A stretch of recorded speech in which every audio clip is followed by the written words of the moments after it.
صاحبي، انا عارف ان احنا كنا قدلنا فترة طويلة موقفين، ولكن جه الوقت ان احنا نعمل فيديو جديد.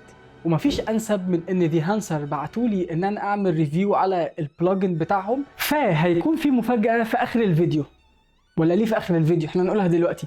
في خصم 10% لو انت حبيت انك تشتري البلجن من على الويب سايت بتاعهم. استخدم البرومو كود فيلم بالعربي وهيجي لك على طول 10%.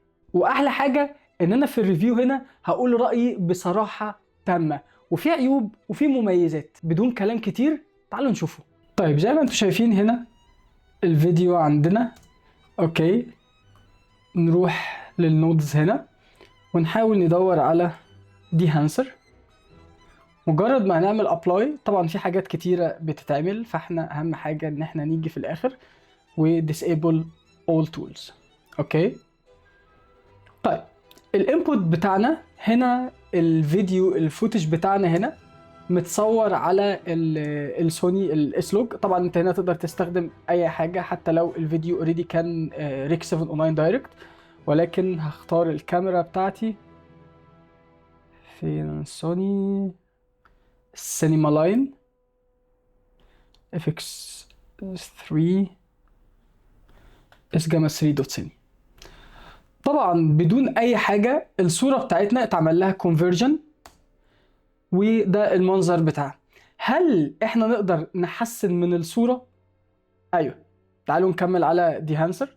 طيب بعد ما اخترت الكاميرا عندي، اختار عندي ان انا ممكن اظبط الاكسبوجر. طبعا انا ممكن اكون بعمل الوايت بالانس هنا، ولكن انا عايز اخلي الميزه واستخدم الميزه بتاعت دي هانسر ان انا اعمل كل حاجه في نود واحده. لكن أنا ممكن اخلي الاكسبوجر ان انا عايز اقلله شويه. خلينا نشوف هنا الويف فورم. اوكي، لحد هنا مثلا. اوكي، بعد كده ندخل على اهم حاجتين هنلاقيهم، الفيلم والبرنت فيلم. اول حاجه هنا الميزه ان انت عندك اكتر من كودك فيجن انت تقدر انك تشتغل عليه، سواء كان فوجي، سواء كان الفورد السوبر 400، او ان انت الكودك فيجن 3 اللي هو المفضل عندي. كودك فيجن 3 في عندك 500 تي او 250 دي. اذا كان 250 ده النمبر اوف ايزو، دي فور داي ف 200 تungsten او 500 تungsten. انا ممكن اروح لل 500 واخلي البوش بول كانك بتعمل موديفاي للتون عندك للبروفايل، فمثلا لهنا. ولحد دلوقتي بس ده بيفور وافتر. واللي احنا بنعمله هنا ان احنا بنخلي الصورة الديجيتال بتاعتنا لنفس الافلام بنفس الطريقة بالشكل الانالوج علشان ناخد السين يكون سينماتيك. فتعالوا نكمل. البرنت فيلم طبعا انت عندك اكتر من حاجة، اذا كان سينيون فيلم لوج لو انت عامله من كونفرجن، او الفوجي فيلم، او كودك 2383. انا هروح على كودك 2383 وعايز ان انا افعل الانالوج رينج ليميتر، وبيدي لك الرينج بتاع الانالوج علشان ما تتعداش الرينج ده. اوكي، خلينا نكمل على الفيلم ديفلوبر. نيجي عند الفيلم ديفلوبر نتاكد ان احنا نعمل انيبل الاول. كونتراست بوست طبعا مش عايز ازوده، انا عايز ان انا اقلله شويه، مثلا جاما كوريكشن. محتاج ان انا ابرز شويه الهايلايت اللي بيحصل ورا، عايز اشوف البريد. اوكي، كولر بوست ممكن طبعا انا مش عايز ازوده قوي كده، انا مثلا يعني في نفس الرينج هنا. الامباكت محتاج ان انا ابرز الهايلايت اللي بتكون موجوده هنا. اوكي، وايت بوينت المفروض ان هي تكون اوف بالمنظر ده، ولكن اللي انا شايفه ان هي واخده من التفاصيل بتاعه السماء والسحاب اللي موجوده من ورا، وانا حاسس ان هي احلى وهي موجوده.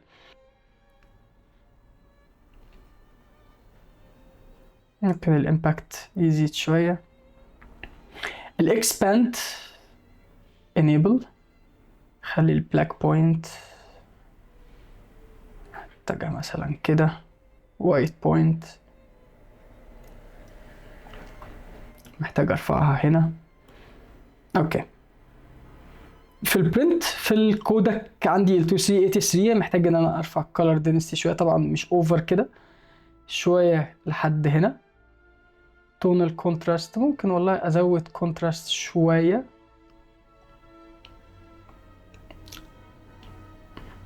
لا خلينا نقلله شويه برضو.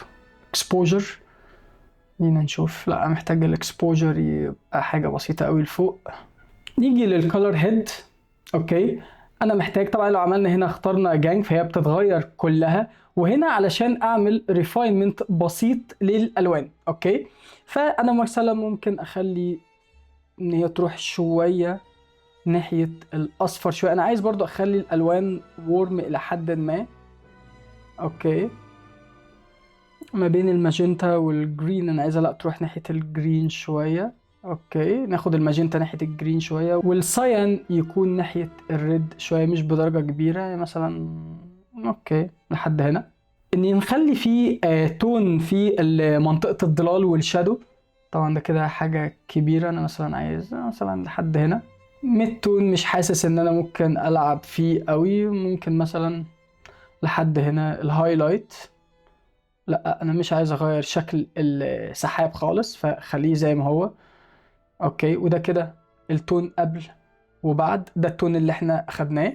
وستيل انا لحد هنا حاسس ان انا الصورة محتاج تبقى وورم شوية، فممكن نغيرها من التمبريتشر هنا.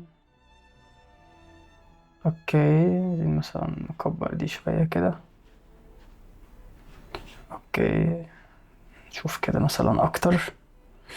خلينا مثلا التمبريتشر لو انا كده تو ماتش وورم، لو انا عملتها كده.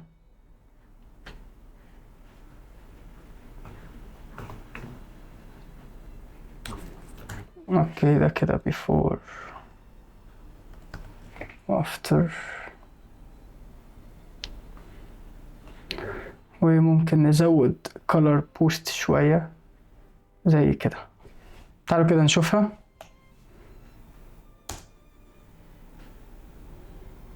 alright جامد. بعد ما خلصنا كل دول، في شوية صوص نحب ان احنا نضيفه زي البلوم، جلو، هاليشن، ممكن فيلم جرين. والميزة ان هنا بيتعملوا بتكة زرار.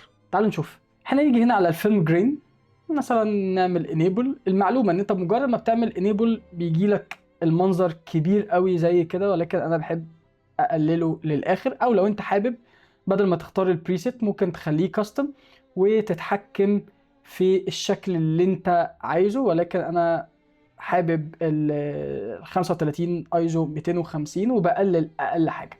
ده بيديني شكل بسيط قوي ولكن واضح وبيخلي شكل لطيف. هاليشن برضو احب ان انا اكون على البريسيت. ممكن نعمل كده امبليفاي علشان نشوف الاماكن اللي هي بتافكت الجسم نفسه او اللي بتافكت الهاليشن نفسه. اوكي ده كده قبل وبعد، ممكن نقلله شويه. اوكي بلوم من اكتر التولز الاندر ريتد اللي محدش بيستخدمها كتير. مجرد ما بتشتغلها بتلاقي فيها كميه حاجات كأن الصوره خدت روح كده. اوكي برضو امبليفاي علشان اشوف المناطق اللي بتأفكت فيها البلوم. اوكي وده كده قبل وبعد. لو شفتوا هنا عند منطقة الوش قبل بعد قبل بعد. فلو احنا قفلنا دي الصورة بتاعتنا، وده بعد قبل بعد قبل بعد.